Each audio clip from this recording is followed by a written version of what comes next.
Hiya, hiya, it's Joey Reynolds Rap from my porch in Florida, the home of Mar-a-Lago or Lago Mar. I think I mentioned to you before that I lived in Lago Mar. That's where I lived. I lived there in Plantation, Florida for a number of years when I was on WSHE and Channel 10 in Miami. And they call it Lago Mar. It's been around for years. Now the other one is Mar-a-Lago, and Mago screw yourself is what we used to say in Jersey. But you know, we have a different kind of a world now with Lago Mar and Mar-a-Lago, and it's upside down and it's backwards and it's twisted. And wouldn't you not want to be on the staff at Mar-a-Lago? You wouldn't want to be there when Trump gets home and starts talking about who blew the whistle. That's the fun of it all. See, a lie is the reason for the truth. You realize the truth when there's a lie. That's how you find it out. Isn't that interesting? Well, I think it is. Interesting to me. But then too, I'm probably just lying about it. But you know, when he comes home, when Trump comes home, when the master comes home to the house, and he lines up everybody and asks them, "All right, who squealed?" That's got to be quite a meeting. That's going to be something that I wouldn't want to be the chef. Maybe if the chef is accused, I wouldn't want to be eating his food. But you know, this is the world of politics right now. Politics, all babies, all children. They're predisposed adolescents, grown up mentally predisposed because they're not there yet. And you know, the fully developed brain would tell you that it's a lousy job. But everybody wants it, and once they have it, they don't want to lose it. That's like a narcotic, you know. And it's all filled with it used to be drugs, alcohol mostly. I went to this drug party once in Washington. They handed out cocaine. I thought it was the artificial sweetener. I put it in my coffee. But you know, this is the kind of world we live in. It's a place of hell. That's why it's so hot. We're having Miami heat.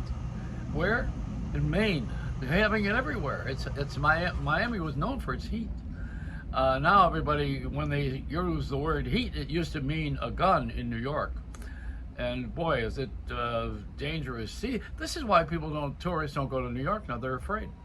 They think they're going to go to the subway and get shot. You know, that comes from the media. The media starts saying all these things, and then people say, you know, art imitates life. Look at what's happening in New York. It's a terrible place. I can't trust anyone. New York was always known for too many people. And when you got too many people, you get too many ideas, and you got a lot of people who want to be there, who don't belong there, and they can't afford to be there. So you could go to Central Park and get hugged, bugged, and mugged. People would take whatever didn't belong to them and say, "Hey, give me that. I want it. That's a nice face you have," and grab you. That was the rap. And then Mayor Giuliani kind of cleaned up for a while. He got the reputation for that. Because when you were coming out of the tunnel in your car, whether it's the Lincoln or the Holland Tunnel, a guy would jump on the windshield just as you were leaving the tunnel and give you the squeegee job on the windshield. Then you're supposed to tip him. Then actually we found out those guys were selling drugs. That's what that trick was. But he cleaned that up. You know, he got Italians in New Jersey. I'm choking on this one. He got Italians in New Jersey, which is the capital of New York. He got Italians in New Jersey to squeal on the New York Italians. And so they all got a little bit busted, I'd say. But some Italians like going to jail because it's home. It's seeing the old guys again playing cards, making sauce, you know, like Rayos. Speaking of that, you know, I lived there. I lived in the house that was Vincent's house. He was the founder of Rayos. And his cook, Anna, created the Rayos sauce, the original sauce, the good one. So I said, "Hey, you know, they got the sauce on the market right now. They're charging about $7 a jar." And I said, "Wow, you know, Prego was only $3 and Chef Boyardee Lousy was only $1. But here they got that Rayos sauce." And I'm saying, that's a lot of money for just for spaghetti sauce. All it is tomatoes and garlic. And Pat Cooper corrected me. He says, "You don't use garlic, you use onions, no garlic." I said, "Okay, watch it, man, you know, hold on." But the Rayos sauce, since I lived next door and I was with the founder's house, the woman next door to me was the original chef at Rayo's. Anna was her name. And she said, I'll show you the real sauce. That's crap. So on one day, it was an Easter Sunday, I felt a knock on my door, and it was Anna's cane coming through that little, I had a fence. It was a wrought iron fence, and she had a walker and a cane, and she was knocking on my door through the fence. So I came out, she says, I got something for you. Happy Easter. I went in the house and she had made the sauce. So I know how to make that sauce now. I have the secret recipe. And mine is redder than the Rayo sauce. And then also I give it away for $7 a jar. I'm telling you, boy, it's like I don't know what else costs $7 a jar. There isn't anything that's that expensive by weight. It's like gold, you know. But I make it, and I'll give it to you freely, you know. That and my cheesecake, which is the Joey Reynolds cheesecake. I'm like Paul Newman. I'm doing better at the food than I am in my profession, which is to be on the radio and television, you know. But the cheesecake is coming out at the Gennaro Feast of San Gennaro, who was the Bishop of Naples, the inventor of that pizza that we all love, that Napoleon pizza, Napolitana pizza. It's a pizza from Naples, which is the red sauce, they call it margarita. So that's going to be at the San Gennaro Feast on September 15th this year. It's about, I think it's a week or 10 days, and I'm going to be sharing one of those love booths with the Oliva people who have the cannolis and lots of other stuff. And I'm going to be presenting the Joey Reynolds cheesecake, which is going to replace apple pie because we're more all-American. How so? All right, I'll tell you how so. The key limes are from Florida. The graham is from Iowa. The cheese is from Wisconsin. The cinnamon is from Ohio. So what do we got here? We got all American. It's all American products. And the sugar, the Everglades has the sugar, you know. Crystal, the little crystal is the same sugar that you get everywhere else in the world, except it's in the Everglades in Florida, and they don't have as much of it as Cuba. But you know, we have different things in that cake, and the cheesecake is all American, more all American than apple pie. And they sell that apple pie in Julian, California, where my daughter lives. And up there they have they're out of apples. They have to import them from the West Coast, I think. And the West Coast has those delicious golden apples, and the ones that we have are the ones that were planted by Johnny Appleseed all across New York State, the red ones. And they're all different kinds, you know, the McIntosh, the delicious apples, the Gala apples. They got all names for all those. But I don't want to be an apple bee. I want to be a cheesecake bee. And I have the cheesecake coming out, and you're going to love it because it's the best cheesecake on the market. It's better than anybody else's cake because it's moist, see?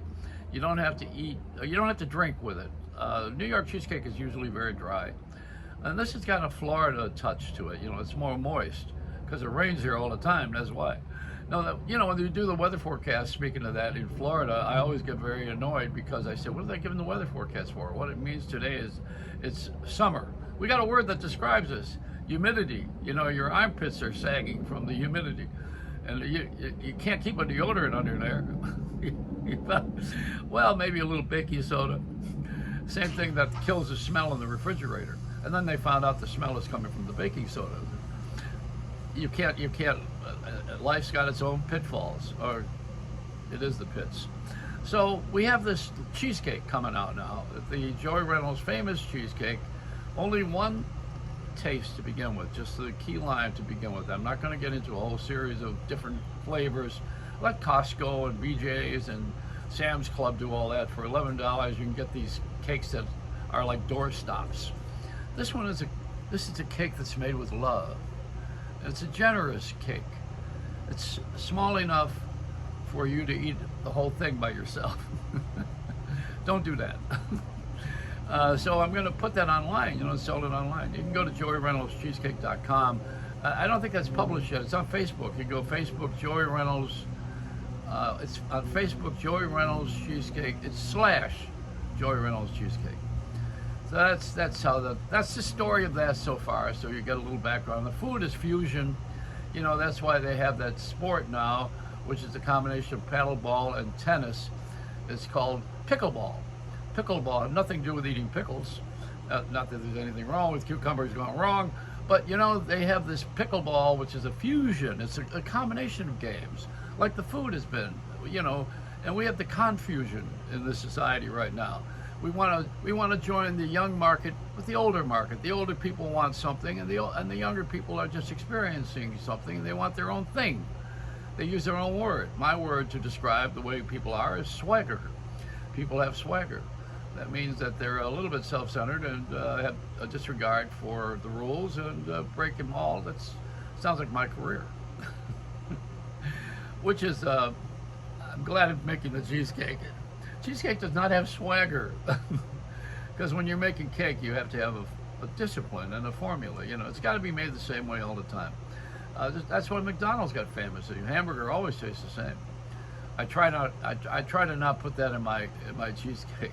I'm not confusioned enough to mix that.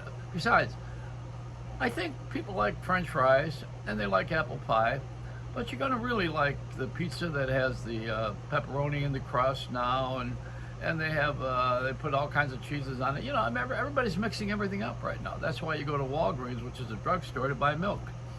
Nobody really is doing what they were supposed to do. We're never where we belong. We're always going into someone else's business. That's what happened this last week. You know, we're trying to figure out who's our enemy, you know, who's our friend, and who's trying to steal secrets. Yeah, you're only as sick as your secrets, you know. And some of the government people are, they know too much, and they must go. and believe me, they're going to go. They're going to go to jail, a lot of them. But you know, the thing here is that we have to know the difference between the government and politics. Although politicians get into government by running for office, but there is a difference. See, the law is American. We have laws. There's certain laws. And then you have politics, which is making it up as you go. That's all ad lib. It's like Saturday Night Live gone wild, you know. Politics is a game. The law is not a game. It can be if you're Morgan and Morgan, and Klein and Reynolds and Reynolds. Does everybody have their son involved in this thing? I don't know. Everybody's got their kids. Why don't they have a son and a daughter combination? Because then the daughter's changed her name. She married someone. Maybe we're going to come to the time when women won't change their name. My daughter hasn't changed her last name. She keeps mine. She didn't like her husband. That's why. She didn't trust him.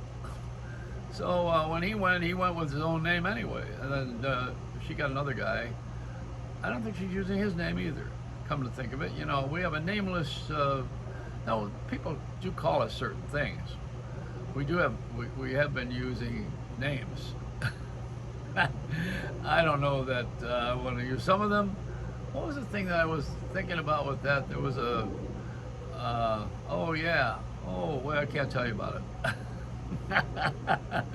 I have so many thoughts in my head, and I was thinking, yeah, maybe I better not say that. You know, I do have a little discipline, not a lot, but you know, I have a boundary, but not a border. I'm borderless, but I have boundaries. You know, I don't want to kill anybody's game necessarily. Just maybe the one in politics needs a little prick. They got enough of them. So it's a Reynolds Wrap